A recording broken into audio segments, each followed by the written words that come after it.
When I was a kid, 3 sitcoms taught me everything I needed to know about adult relationships. Not those kinds of adult relationships, those kinds of adult relationships. Everybody Loves Raymond taught me about the modern dysfunctional family, The King of Queens taught me about the modern dysfunctional relationship, and Friends, well, you could probably guess. Friends follow the hijinks of Phoebe, Joey, Chandler, Monica, Ross, and Rachel.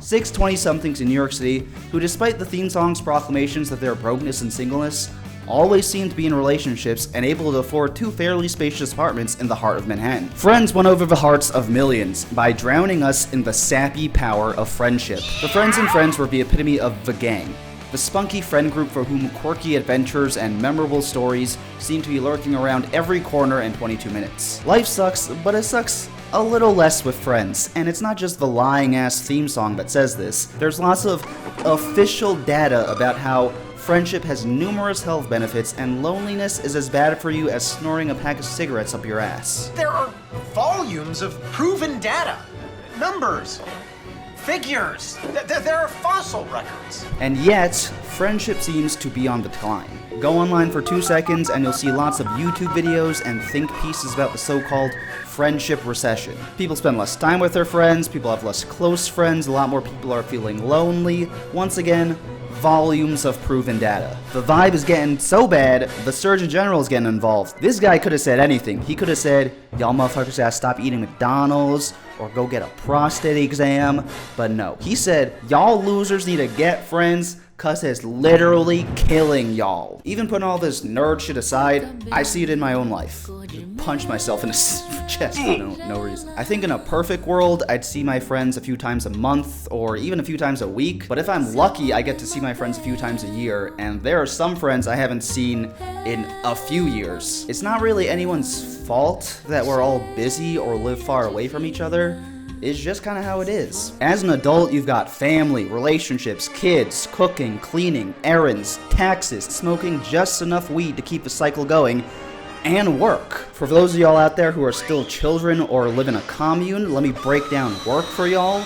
Basically, as an adult, food isn't free anymore, so you actually have to go find a boss to become an indentured servant to, so you can, not die and shit. And turns out, being an indentured servant and not dying actually takes up a lot of time. Most adult schedules revolve around work, going to work, preparing for work, recovering from work, or doing one of the 5 trillion things that needs to be done before you go back to work. It's kind of obvious, but if through some kind of economics black magic, we all didn't have to work anymore except for 5 hours of farming a week, we'd probably spend some of that free time playing video games, jerking off, and hanging out with friends. The 5-hour work week is an extreme example, but the point is, time we spend working is time we're definitely not spending with our friends. Unless you have a quirky office situation going on, but come on. Don't bullshit me, I know you don't, and don't pull that we're all family here bullshit on me. I feel like our culture's prioritization of work is a big reason why people have less friends, and you don't have to work 100-hour weeks or be a Japanese salaryman to be obsessed with work. Work to most of us is like water to fish. It's such an omnipresent part of our lives, we don't notice what a big impact it has on us, from what our day-to-day schedule looks like, where we choose to live, and how much energy we have left over for the 5 billion other things that need to be done to be even a halfway functioning human being, including, eventually, having boys' night. I'm not saying there isn't work that needs to be done in the world, but I am saying we're working too much in a way that hurts most of us and really only benefits the people at the top. Speaking of things we do that actively take away time we could be spending with friends but we don't notice because of the hypnotic spell it puts us under, screens. People act like it's fine for everyone to spend all this time watching TV and TikTok because, I just do it in my downtime or when I'm shitting on the toilet. I don't know, bro. If you're shitting on the toilet for 20 hours a week, you should probably get that checked out. Just like work, if all the screens on the world disappeared overnight, I'm sure some of us would make more IRL friends. To be clear, I'm not saying we should be Amish. I love my screen. If you try to take away my screen, I will go into anaphylactic shock. Anaphylactic? Oh boy, this is a tough one. Anaphylactic. I will go into anaphylactic shock. I don't think screens are some evil demon technology that is solely responsible for the decline in friendship. People have always been very resourceful when it comes to avoiding eye contact. In fact, Screens aren't all bad. They can inspire conversation, allow you to keep in contact with friends who live far away, and even introduce you to new people. But sometimes I feel like we use our screen interactions as a crutch for the real life thing. Something I've noticed personally is I mostly communicate with my friends online. I don't think there's anything wrong with that. I much prefer texting and FaceTiming to trying to write 5 fucking letters a month to all my friends.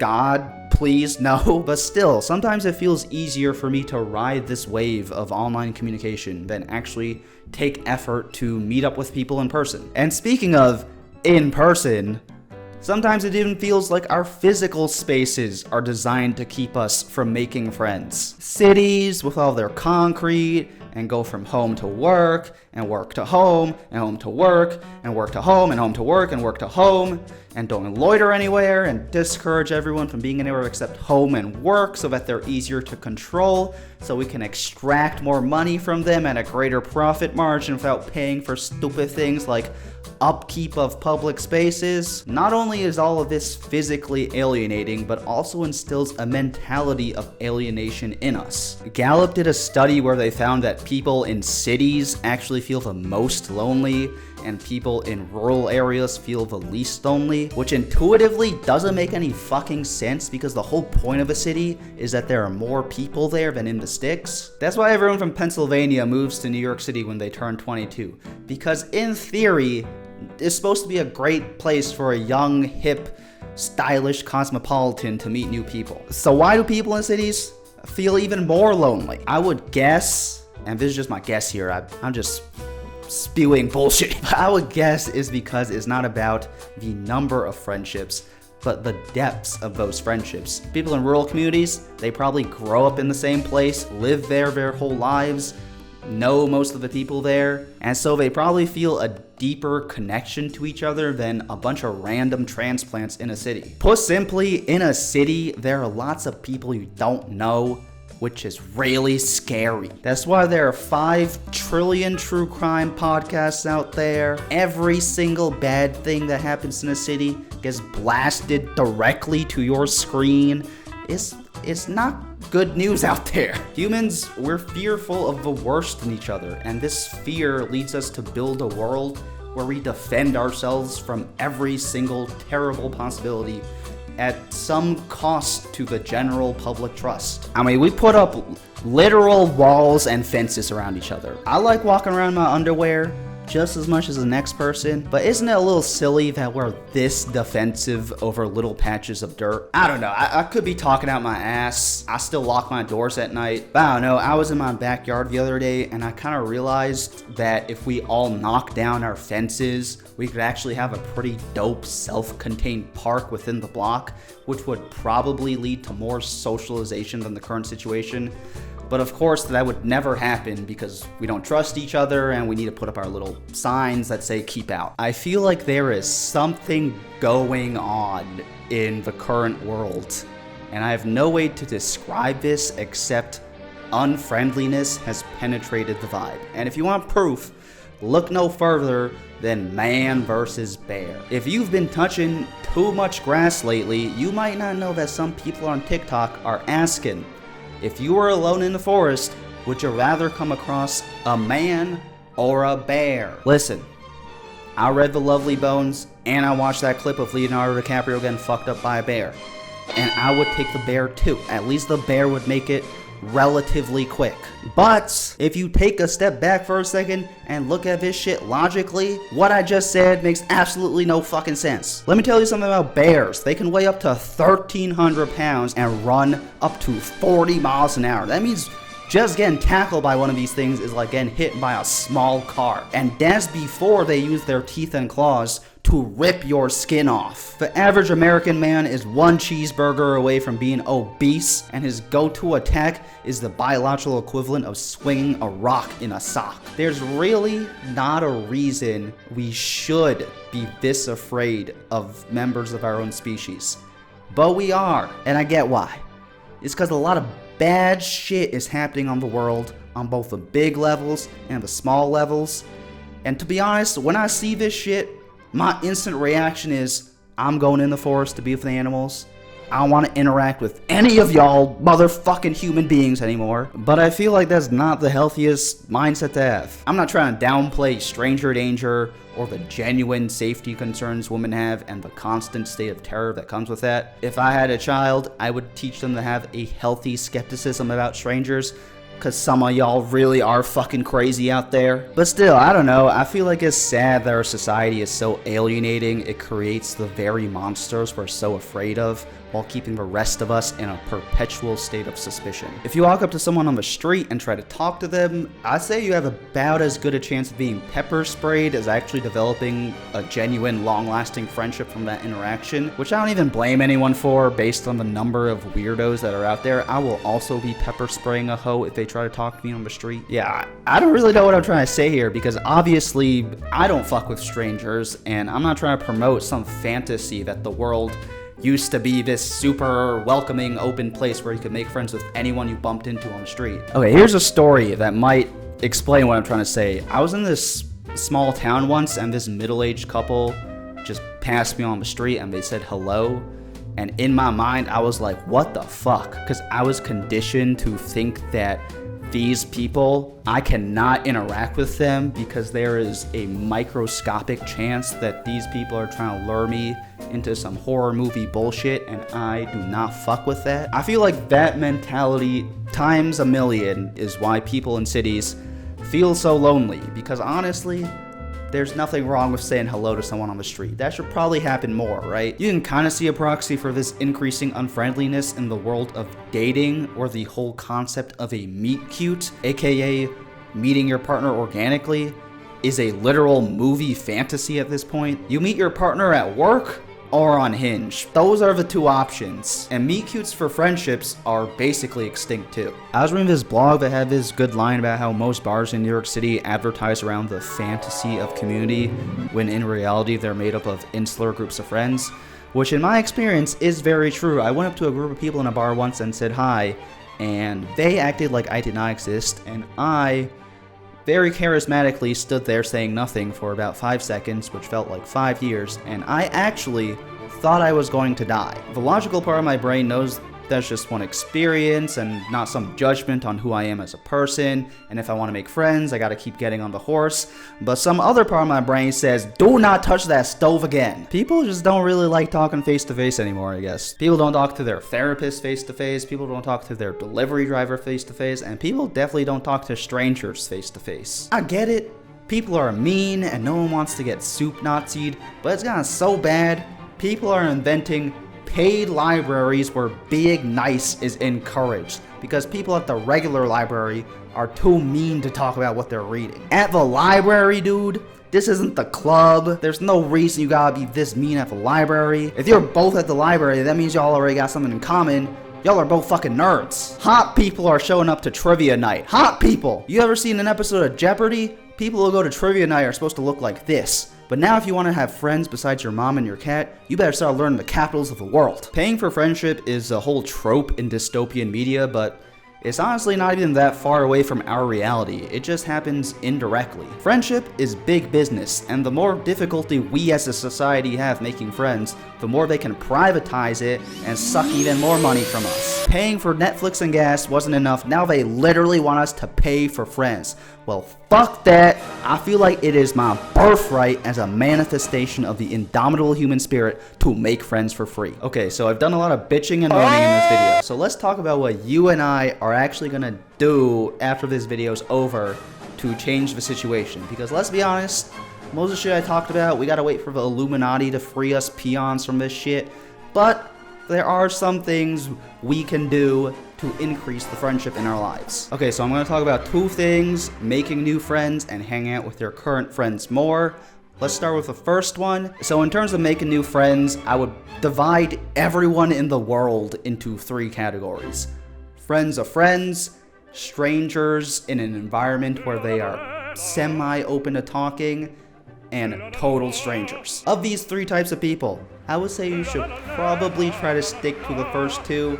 You could try to make friends with total strangers. It's not illegal or anything. You might have some luck with it, but your chances are honestly probably much lower. And honestly, you know, when I'm walking to the grocery store, I'm not necessarily looking to chit chat with strangers. So maybe just give everyone their alone time. So this is gonna be super obvious, but to make friends, you have to be in a space where it's possible for you to make friends. Friendship, like most things in real life, requires effort. Life is not some sitcom written by some middle-aged writer in her condo with a beginning, middle, and end designed to entertain you. If you want to make friends, they are unfortunately not going to magically walk through your door.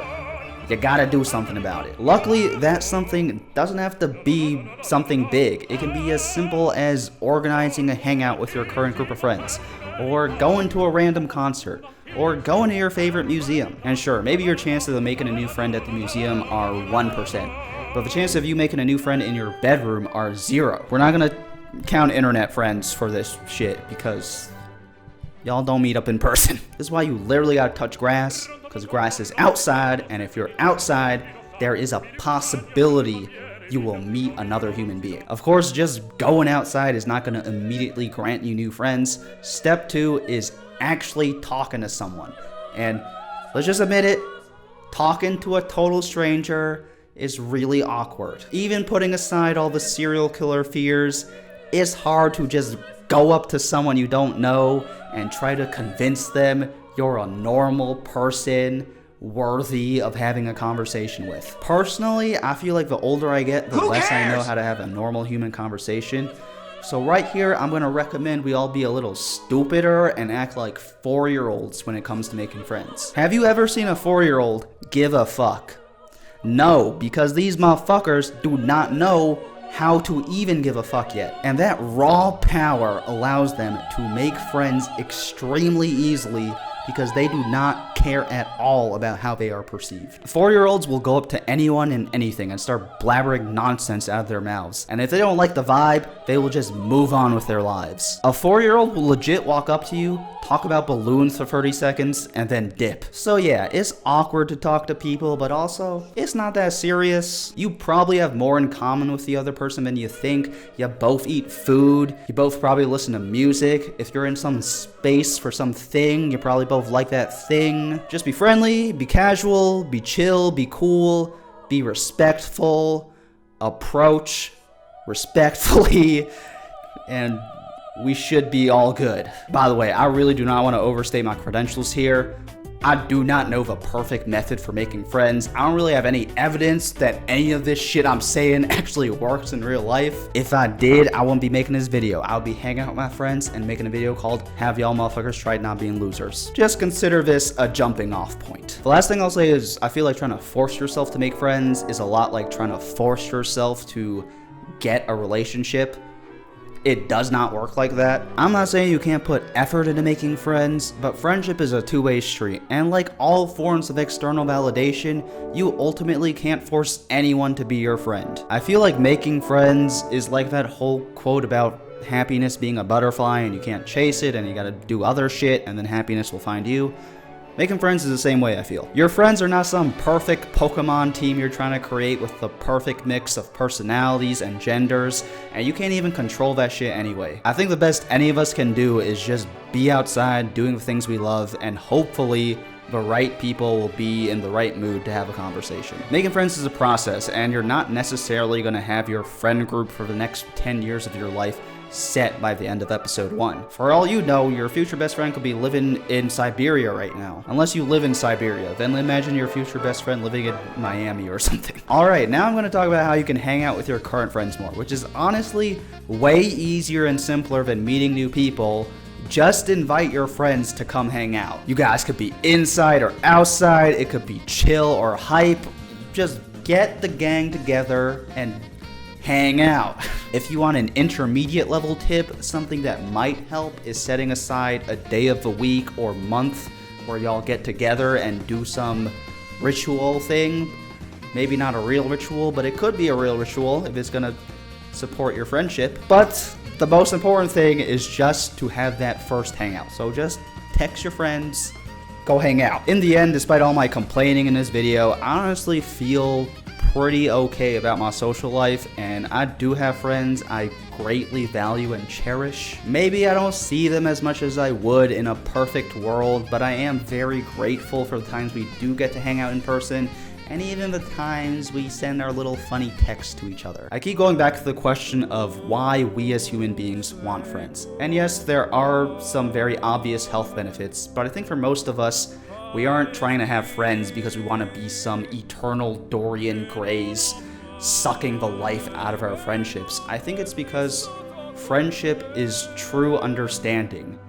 And maybe that tiny hint of possibility of understanding and communicating something real with another living human being is all we have in this great, big, unknowable, terrible world. I think in a perfect world, we'd all work less and use our screens more, and our spaces would be better designed, and we would prioritize making time to spend with friends more, and there would be no creeps or serial killers, so everyone at the bar would be nice. But for now, this is the world we live in. So go sign up for that wine and archery class, or ask the person at the concert what their favorite song is, or get the guys together, gender neutral, to eat a bowl of chips. That's all we have in this world. Stay safe, stay sane. I love you so much and appreciate you if you watched the end of this video. Thank you for being here. I'll catch you next time. Peace.